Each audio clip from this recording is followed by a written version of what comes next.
السلام علیکم۔ امید ہے کہ سب سننے والے خیریت سے ہوں گے۔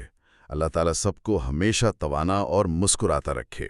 آمین۔ آمین۔ وعلیکم السلام۔ آج ہم قلندر بابا اولیاء رحمۃ اللہ علیہ کی مشہور کتاب لوح و قلم کے صفحات 235 سے 240 پر ایک گہری نظر ڈالیں گے۔ جی۔ لیکن گفتگو شروع کرنے سے پہلے وہ ایک ضروری بات جو ہم ہر نشست میں دہراتے ہیں تاکہ اس کی اہمیت ذہن میں رہے۔ جی، یہ بہت ضروری ہے کہ لوح و قلم کا پس منظر واضح رہے۔ بالکل۔ تو بات یہ ہے کہ حضور قلندر بابا اولیاء نے علم سینہ کو، یعنی وہ علم جو سینہ بسینہ منتقل ہوتا تھا، ایک مرشد سے مرید تک، جی، اس علم کو ایک مربوط اور منظم سائنس کی شکل میں اپنی کتاب لوح و قلم میں پیش کیا ہے۔ یعنی انہوں نے اسے صرف روایات تک محدود نہیں رہنے دیا۔ نہیں، بالکل نہیں، بلکہ نبی آخر الزمان حضرت محمد رسول اللہ صلی اللہ علیہ وسلم کے حکم پر، جو حکم انہیں نسبت اویسیہ کے ذریعے ملا، جی، اس حکم پر انہوں نے روحانیت کو ایک اسپرچول سائنس بنا دیا، ایک مکمل سائنس۔ اب یہ علم سینہ ایک کتابی شکل میں ایک سائنس کے طور پر ہمارے پاس موجود ہے۔ اب جس کا جی چاہے وہ اسے پڑھے، اس پر تحقیق کرے، اسے آزمائیں اور اپنی صلاحیتوں کو اس مقام تک پہنچائے جس کے لیے اللہ نے اسے تخلیق کیا ہے۔ بالکل۔ اور ایک چھوٹی سی گزارش ان دوستوں سے جو آج پہلی بار ہمارے ساتھ شامل ہوئے ہیں۔ جی۔ ہو سکتا ہے کہ یہ گفتگو تھوڑی پیچیدہ لگے، تو بہتر یہی ہے کہ لوح و قلم کے اس سلسلے کو اس کی پلے لسٹ میں جا کر شروع سے سنا جائے۔ جی، اس سے سمجھنے میں بہت آسانی ہوگی۔ اچھا، تو گفتگو شروع کرنے سے پہلے ہم صرف ان عنوانات کے نام بتائیں گے جو آج کی نشست میں زیر بحث آئیں گے۔ ٹھیک ہے۔ تو آج ہم بات کریں گے سب سے پہلے 3 زمانوں کے تصور پر: زمانہ حقیقی، زمانہ غیر متواتر اور زمانہ متواتر۔ پھر ہم مشاہدے کے قانون کو دیکھیں گے کہ ہم چیزوں کو دیکھتے کیسے ہیں اور اس میں زمانہ غیر متواتر کا کیا کردار ہے۔ اچھا، اس کے بعد کچھ اہم قرآنی اصطلاحات ہیں، جیسے لوح محفوظ، علم القلم، تجلی ذات اور تجلی صفات۔ ان کی وضاحت کریں گے۔ ٹھیک۔ پھر عالم امر اور عالم خلق کا زمانیت سے کیا تعلق ہے، یہ سمجھیں گے۔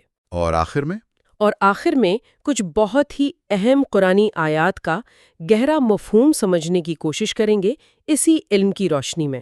بہت خوب، تو چلیں شروع کرتے ہیں۔ پچھلی بار ہم نے بات ختم کی تھی وقت کی 3 قسموں پر۔ جی، زمانہ حقیقی، متواتر اور غیر متواتر، اور نور اور نسمہ کا تصور بھی زیر بحث آیا تھا۔ وہیں سے آج آگے بڑھتے ہیں۔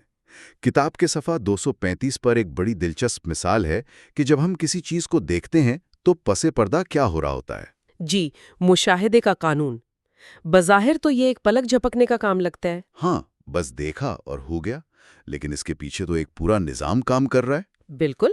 کتاب کہتی ہے کہ جب ہماری نظر کسی شے پر پڑتی ہے تو زمانہ غیر متواتر کا ایک نہایت مختصر لمحہ، اتنا مختصر کہ ہم اسے محسوس بھی نہیں کر سکتے۔ محسوس کرنا تو دور کی بات، ہمیں اس کا علم تک نہیں ہوتا۔ ہماری لا علمی میں یہ لمحہ ہمارے اور اس چیز کے درمیان کا فاصلہ ناپ لیتا ہے۔ اچھا، یعنی ایک قسم کی روحانی لیزر میجرمنٹ ہو رہی آتی ہے ہر وقت۔ واہ، کیا مثال دی ہے۔ جی بالکل ایسا ہی کچھ سمجھ لیں۔ یہ پیمائش اتنی دقیق اور اتنی فوری ہوتی ہے کہ اس چیز کا جو عکس یا جو روشنی ہمارے ذہن کی اسکرین پر بنتی ہے وہ نہ تو اسکرین سے ایک بال برابر بھی الگ ہوتی ہے اور نہ ہی اسکرین کے اندر جذب ہوتی ہے۔ ایک منٹ، یہ بات بہت گہری ہے۔ ہوا بھر بھی فاصلہ نہیں ہوتا، یعنی ذرہ برابر بھی؟ جی، ذرہ برابر بھی۔ اس کا مطلب تو یہ ہوا کہ ہمارے ذہن کی اسکرین اور اس چیز کا تصور وہ ایک ہو جاتے ہیں۔ کیا ہمارا دماغ ہر اس چیز کو ایک طرح سے چھو رہا ہے جسے وہ دیکھتا ہے؟ آپ نے بہت اچھا سوال اٹھایا ہے۔ دیکھیں، یہ فزیکل چھونا نہیں ہے۔ اچھا، یہ شعوری سطح پر ایک ہو جانا ہے۔ کتاب یہی نقطہ سمجھا رہی ہے کہ شے اور شے کا تصور یہ 2 الگ چیزیں ہیں۔ شے اپنی جگہ ہے اور اس کا تصور ہمارے ذہن میں ہے۔ بالکل، شے کا وجود اپنی جگہ قائم ہے اور اس کا ہم سے ایک فاصلہ ہے، لیکن اس شے سے آنے والی روشنی یا کہہ لیں اس کا عکس وہ ہمارے ذہن کی اسکرین پر اس طرح منطبق ہوتا ہے، جس طرح فٹ ہو جاتا ہے۔ جی، کہ کوئی فاصلہ باقی نہیں رہتا۔ اگر ذرا سا بھی فاصلہ رہ جائے یا وہ عکس اسکرین میں جذب ہو جائے تو شے ہمیں نظر ہی نہیں آئے گی، وہ غائب ہو جائے گی۔ اللہ اکبر، یہ تو ایک نہایت نازک توازن ہے۔ ایک پرفیکٹ فوکس ہے جو ہر لمحہ ہر چیز کے لیے قائم رہتا ہے۔ بالکل، اور یہ خود بخود ہو رہا ہے۔ اچھا، اب یہ بات واضح ہوئی، یعنی ہمارا شعور فاصلے کو ختم کر کے اطلاع کو براہ راست وصول کرتا ہے۔ جی، اسی سے جڑی ہوئی بات ہے زمانوں کے فرق کی۔ زمانہ متواتر تو مطلب بہت سیدھا سادہ ہے۔ جی، وہ تو ہماری روزمرہ کی زندگی ہے، ایک ترتیب کا پابند ہے۔ ہاں، آج کے بعد کل آئے گا، کل کے بعد پرسوں، جی، جنوری کے بعد فروری آئے گا۔ یہ ایک لینئر ٹائم ہے۔ بالکل، لیکن زمانہ غیر متواتر، جیسا کہ نام سے ہی ظاہر ہے، وہ اس ترتیب کا پابند نہیں۔ اور اس کی سب سے اچھی مثال خواب ہیں، ہے نا؟ بہترین مثال، خواب میں انسان کبھی ماضی میں چلا جاتا ہے، کبھی مستقبل میں۔ وقت کی ساری ترتیب ٹوٹ جاتی ہے۔ ایک لمحے میں آپ بچپن میں ہوتے ہیں، اگلے لمحے بڑھاپے میں۔ جی، اور ایک اور عملی مثال کتاب میں دی گئی ہے جو بہت دلچسپ ہے، وہ کون سی؟ کہ جب آپ کسی دوست سے 25 سال بعد ملتے ہیں تو آپ اسے فوراً پہچان لیتے ہیں۔ ہاں، یہ تو ہوتا ہے۔ آپ کا ذہن ان 25 سالوں کو ایک ایک کر کے یاد نہیں کرتا۔ وہ یہ نہیں سوچتا کہ پہلے سال وہ کیسا تھا، پھر دوسرے سال کیسا تھا۔ نہیں، وہ تو ایک لمحے میں ہوتا ہے، ایک فلیش میں۔ بالکل، وہ ایک لمحے میں 25 سال پیچھے چھلانگ لگا کر اس چہرے کو شناخت کر لیتا ہے۔ یہ زمانہ غیر متواتر کا کمال ہے۔ کتاب میں ٹیپ ریکارڈر کی مثال دی گئی ہے، یعنی ریوائنڈ اور فاسٹ فارورڈ کرنا۔ یہ پرانے وقتوں کے حساب سے بہت اچھی مثال ہے۔ جی، آج کے دور میں شاید ہم اسے ویڈیو ایڈیٹنگ سافٹ ویئر کی ٹائم لائن سے سمجھ سکتے ہیں۔ ذرا وضاحت کریں۔ جیسے ویڈیو ایڈیٹنگ میں ایک لمبی ٹائم لائن ہوتی ہے اور ہم ماؤس کے ایک کلک سے ویڈیو کے کسی بھی فریم پر فوراً جا سکتے ہیں، چاہے وہ شروع میں ہو، درمیان میں ہو یا آخر میں۔ بہت خوبصورت مثال ہے۔ تو کیا ہمارا ذہن زمانہ غیر متواتر میں ایک نان لینئر ایڈیٹر کی طرح کام کرتا ہے؟ یہ ایک بہترین جدید تشبیہ ہے۔ بالکل، ہمارا ذہن ایک نان لینئر ایڈیٹر کی طرح ہی کام کرتا ہے۔ ترتیب کو توڑ کر کہیں بھی پہنچ جانے کی یہ صلاحیت ہی زمانہ غیر متواتر کی خاصیت ہے۔ اور یہاں سے کتاب ہمیں مزید گہرائی میں لے جاتی ہے۔ جی، حضور قلندر بابا اولیاء رحمت اللہ فرماتے ہیں کہ قرآن پاک میں اسی زمانہ غیر متواتر کو علم الاسماء سے تعبیر کیا گیا ہے۔ سبحان اللہ! یعنی حضرت آدم علیہ السلام کو جو علم الاسماء سکھایا گیا، وہ صرف چیزوں کے نام نہیں تھے۔ وہ صرف ناموں کی لسٹ نہیں تھی، وہ دراصل اسی شعور تک رسائی تھی، ایک صلاحیت تھی۔ وہ شعور جو وقت اور ترتیب کی قید سے آزاد ہے۔ بالکل، یہ تو پوری تصویر ہی بدل دیتا ہے۔ یہ محض کچھ ناموں کا جاننا نہیں، بلکہ یہ خود ایک شعور ہے، ایک صلاحیت ہے۔ واہ! اور پھر اس سے بھی بلند درجہ ہے زمانہ حقیقی کا۔ جی، جو کہ روح کی اپنی ذاتی صفت ہے۔ کتاب کے مطابق روح کی ذاتی صفت زمانہ حقیقی ہے، جس میں ازل سے ابد تک، یعنی کائنات کے شروع سے لے کر آخر تک کی تمام تصویری فلمیں ایک ساتھ، ایک ہی لمحے میں محفوظ ہیں۔ ایک ہی لمحے میں؟ یہ تصور کرنا بھی مشکل ہے۔ اور قرآن کی زبان میں اسی کو لوح محفوظ کہا گیا ہے۔ اچھا، تو لوح محفوظ دراصل زمانہ حقیقی کا ہی دوسرا نام ہے۔ جی، اب یہاں ایک بہت ہی باریک نقطہ بیان کیا گیا ہے جسے سمجھنا بہت ضروری ہے۔ وہ کیا ہے؟ فرمایا گیا کہ یہ لوح محفوظ تجلی ذات میں نقش ہے، لیکن اس کی اپنی حیثیت تجلی صفات کی ہے۔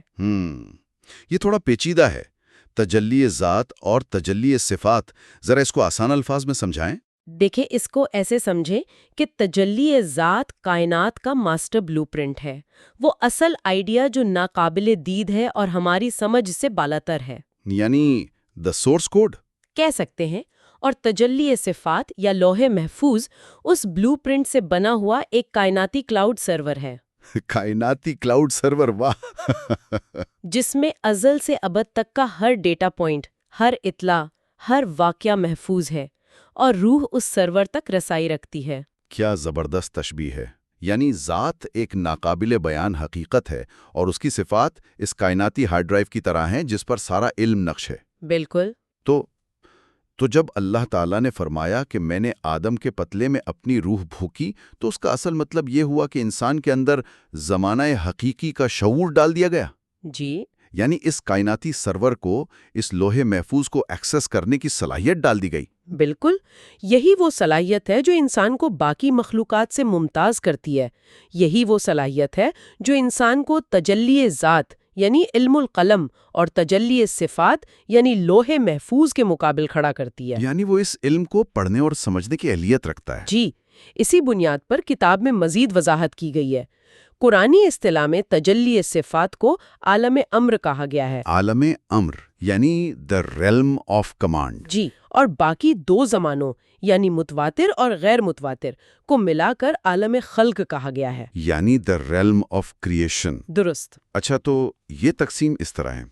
عالم امر وہ کائناتی علم کا دائرہ ہے، لوح محفوظ کا دائرہ۔ جی، اور عالم خلق وہ دنیا ہے جس میں ہم رہتے ہیں، لیکن اس کے بھی دو حصے ہیں۔ جی، عالم خلق کے بھی دو مراتب ہیں۔ ایک تو عالم تمثال جو ہمارا خوابوں اور خیالوں کا زمانہ غیر متواتر ہے، بالکل۔ اور دوسرا عالم فطرت یعنی یہ ہماری مادی دنیا جسے عالم عنصری بھی کہتے ہیں، جو زمانہ متواتر کے اصولوں پر چلتی ہے۔ جی، جب ان اصطلاحات کو اس طرح زمانوں کے ساتھ جوڑا جاتا ہے تو روحانیت کے بہت سے پیچیدہ تصورات واضح ہونے لگتے ہیں۔ واقعی یہ ایک پورا فریم ورک بن جاتا ہے کائنات کو سمجھنے کا۔ جی، اور جب یہ فریم ورک سمجھ آ جاتا ہے تو پھر قرآن کی آیات کے مفہوم کے ایسے نئے دروازے کھلتے ہیں جن کا ہم نے تصور بھی نہیں کیا ہوتا۔ جیسے کہ مثال کے طور پر سورت قوف کی مشہور آیت ہے، جی، وَنَحْنُ أَقْرَبُ إِلَيْهِ مِنْ حَبْلِ الْوَرِيدِ، ترجمہ، اور ہم اس کی شہ رگ سے بھی زیادہ قریب ہیں۔ سبحان اللہ۔ عام طور پر ہم اس آیت کو اللہ کے قرب کی ایک خوب کتاب یہ بتا رہی ہے کہ اس ایک جملے میں شعور کے تینوں مراتب بیان کر دیے گئے ہیں۔ یہ ہماری حقیقت کا ایک بلو پرنٹ ہے۔ آپ نے بالکل صحیح کہا۔ کتاب کے مطابق اس آیت میں 3 درجے ہیں، 3 مراتب ہیں۔ اچھا۔ پہلا ہے نحنو یعنی ہم، یہ اللہ کی ذات اور اس کی صفات دونوں کی طرف اشارہ ہے۔ یہ زمانہ حقیقی یعنی علم حضوری کا شعور ہے، یعنی سب سے اعلیٰ سطح، لوح محفوظ والی۔ جی۔ دوسرا درجہ ہے حبل الورید یعنی شہرگ، یہ انسانی انا، اس کا اپنا شعور یعنی علم الاسماء ہے، یعنی زمانہ غیر متواتر والا شعور۔ بالکل، جو زمانہ غیر متواتر میں کام کرتا ہے۔ اور تیسرا درجہ؟ اور تیسرا درجہ ہے الیہ یعنی اس سے، جس کی شہرگ کا ذکر ہو رہا ہے۔ یہ خود انسان ہے بحیثیت ایک مادی وجود، ایک شے۔ اور یہ زمانہ متواتر کا شعور ہے۔ جی، اللہ اکبر۔ یعنی یہ آیت ہمیں بتا رہی ہے کہ ہماری اپنی ذات کی 3 الگ الگ سطحیں ہیں۔ جی، ایک جسمانی سطح الیہ، ایک شعوری یا نفسیاتی سطح حبل الورید، اور ایک روحانی سطح جو نحنو سے متصل ہے۔ بالکل۔ اور اللہ ان تینوں سے بے وقت رابطے میں ہے۔ یہ تو قربت کی بالکل نئی اور سائنسی تعریف ہے۔ یہ صرف ایک احساس نہیں بلکہ ہماری ساخت کا، ہمارے وجود کا حصہ ہے۔ جی، یہ ہماری ساخت کا حصہ ہے، اور اسی سمجھ کی بنیاد پر روحانی ترقی کا راستہ بھی واضح ہوتا ہے۔ وہ کیسے؟ سورۃ العنکبوت کی آیت اسی طرف اشارہ کرتی ہے۔ وَالَّذِينَ جَاهَدُوا فِينَا لَنَهْدِيَنَّهُمْ سُبُلَنَا وَإِنَّ اللَّهَ لَمَعَ الْمُحْسِنِينَ۔ ترجمہ، اور جن لوگوں نے ہماری راہ میں کوشش کی ہم ضرور انہیں اپنے راستے دکھا دیں گے، اور بے شک اللہ احسان کرنے والوں کے ساتھ ہے۔ یہاں جاہدو فینا کا ترجمہ عموماً جہاد یا جد و جہد کیا جاتا ہے۔ جی، لیکن کتاب اس کی تشریح کس طرح کرتی ہے؟ کیا یہ صرف جنگ کی بات ہے؟ نہیں، کتاب کے مطابق یہاں مجاہدہ سے مراد صرف جسمانی مشقت یا جنگ نہیں، بلکہ اللہ کی ذات اور اس کے نظام کو سمجھنے کی ذہنی اور روحانی کوشش ہے۔ یعنی غور و فکر کرنا، تدبر کرنا۔ جی، تو جو لوگ اس کائنات کے نظام کو اور اپنی حقیقت کو سمجھنے کے لیے غور و فکر کرتے ہیں، ان پر زمانہ حقیقی اور زمانہ غیر متواتر کے دروازے کھول دیے جاتے ہیں۔ اچھا۔ زمانہ متواتر میں رہتے ہوئے بھی ان اونچے زمانوں کو سمجھنے اور محسوس کرنے لگتے ہیں۔ یعنی ان کا ویژن، ان کی بصیرت وسیع ہو جاتی ہے۔ بہت زیادہ۔ وہ چیزوں کو صرف ایک سیدھی لکیر میں نہیں دیکھتے، بلکہ وہ ماضی، حال اور مستقبل کے نقوش کو ایک ساتھ دیکھنے کی صلاحیت حاصل کر لیتے ہیں۔ جی، ان کے لیے وقت کے معنی بدل جاتے ہیں۔ یہ تو ایک ناقابل یقین تبدیلی ہے، ایک پیراڈائم شفٹ ہے۔ یہ واقعی ایک پیراڈائم شفٹ ہے، اور آخر میں کتاب ہمیں تخلیق کے عمل کی طرف لے جاتی ہے، جی، جسے سورۃ العلیٰ کی آیات ایک نہایت سائنسی ترتیب سے بیان کرتی ہیں۔ الذی خلق فسوی والذی قدر فہدی، ترجمہ، وہ ذات جس نے پیدا کیا پھر اسے درست کیا اور جس نے اندازہ مقرر کیا پھر ہدایت دی۔ سبحان اللہ، صرف 4 الفاظ ہیں، خلق، فسوا، قدر اور فہدا، اور ان میں تخلیق کا پورا فارمولہ بیان کر دیا گیا ہے۔ جی، اور کتاب میں ان کی تشریح بہت منفرد ہے۔ کیا ہم اسے ایک سادہ مثال سے سمجھ سکتے ہیں؟ جیسے ایک پودے کی مثال لیں؟ بہت اچھی مثال ہے، آئیے اسی پر اطلاق کرتے ہیں۔ ٹھیک ہے۔ پہلا مرحلہ ہے خلقہ، یعنی تخلیق کیا۔ کتاب کہتی ہے کہ اس کا مطلب ہے کسی شے کے اندر موجود تقاضوں کا مجموعہ۔ تقاضے یعنی پوٹینشل؟ جی، پوٹینشل کہہ لیں تو پودے کے بیج کے معاملے میں خلقہ اس کے اندر چھپی ہوئی وہ ساری صلاحیت ہے کہ وہ ایک مکمل درخت بن سکتا ہے۔ اس کے اندر پتے، ٹہنیاں، جڑیں، پھل، پھول بنانے کے تمام تقاضے موجود ہیں۔ اچھا، وہ بیج صرف ایک خول ہے جس میں یہ سارے تقاضے بھرے ہیں؟ بالکل۔ پھر دوسرا مرحلہ ہے فسوا، یعنی اسے درست کیا۔ اس کا کیا مطلب ہوا؟ اس کا مطلب ہے ان تقاضوں کو استعمال کرنے کا طریقہ یا شعور دینا۔ بیج کو یہ شعور دیا گیا ہے کہ اس نے جڑیں زمین میں نیچے کی طرف اور ٹہنی آسمان میں اوپر کی طرف نکالنی ہے۔ یعنی اس کا آپریٹنگ سسٹم؟ جی، یہ اس کا حصہ مشترک یا آپریٹنگ سسٹم ہے۔ اسے پتہ ہے کہ کیا کرنا ہے۔ ٹھیک ہے، تو خلقہ ہو گیا پوٹینشل، فسوا ہو گیا اس کا آپریٹنگ سسٹم، اب قدرہ یعنی اندازہ مقرر کیا، اس کا کیا مطلب ہوگا؟ قدرہ تیسرا مرحلہ ہے، یعنی ان تقاضوں کو استعمال کرنے کے نتائج کا قانون۔ نتائج کا قانون یعنی فزکس کے قوانین؟ جی، فطرت کے قوانین جن کے تحت وہ بیج کام کرے گا۔ مثلا یہ قانون کہ اسے پانی اور دھوپ ملے گی تو ہی وہ بڑھے گا، ورنہ نہیں۔ آگ جلاتی ہے، پانی بھگوتا ہے، یہ سب قدرہ کے دائرے میں آتا ہے۔ سمجھ گیا۔ تو یہ ہو گئے 3 مرحلے۔ اب چوتھا اور آخری مرحلہ فہدا، یعنی پھر ہدایت دی۔ یہ سب سے اہم لگتا ہے۔ جی، یہ حصول کا مرحلہ ہے۔ اس کا مطلب ہے یہ سمجھنے کی صلاحیت کہ جو نتیجہ حاصل ہوا ہے وہ مفید ہے یا مضر۔ اچھا۔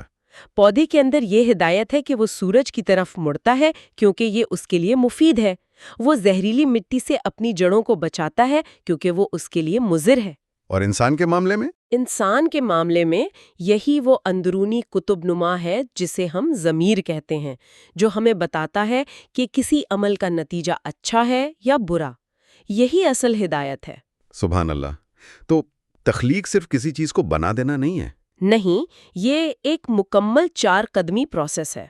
پہلا، اس میں تقاضے ڈالنا۔ دوسرا، ان کے استعمال کا نظام دینا۔ تیسرا، ان کے نتائج کا قانون بنانا۔ اور چوتھا، ان نتائج کو پرکھنے کی ہدایت دینا۔ یہ چاروں چیزیں مل کر تخلیق کو مکمل کرتی ہیں۔ اور کتاب کا خلاصہ یہ ہے کہ جب انسان اپنے تقاضوں کو اس ہدایت کی روشنی میں، یعنی اپنے ضمیر کی روشنی میں، صحیح طور پر انسانیت کے فائدے کے لیے استعمال کرتا ہے تو اس کے اندر خلوص کا چشمہ پھوٹتا ہے۔ بالکل، اور یہی وہ مقام ہے جہاں یہ ساری سائنسی اور روحانی بحث ہماری عملی زندگی سے جڑ جاتی ہے۔ یہ صرف فلسفہ نہیں بلکہ اپنی ذات کو اور کائنات کو سمجھ کر ایک بہتر زندگی گزارنے کا ایک مکمل ضابطہ ہے۔ جی بالکل۔ بہت خوب۔ ہم نے پوری کوشش کی ہے کہ اس گہرے علم کو سب سننے والوں کے لیے، آنے والی نسلوں کے لیے اور اپنے لیے بھی زیادہ سے زیادہ آسان بنا کر پیش کر سکیں۔ جی، ہماری یہی کوشش رہی ہے۔ اب یہ ذمہ داری سننے والوں پر ہے کہ اس گفتگو کو کم از کم 2 یا 3 بار سنیں، پھر کتاب میں ان صفحات کا خود مطالعہ کریں۔ اور اگر پھر بھی کوئی بات سمجھ نہ آئے تو دوبارہ سنیں، سوال کریں اور اپنا تعلق اللہ سے مضبوط کریں۔ بالکل۔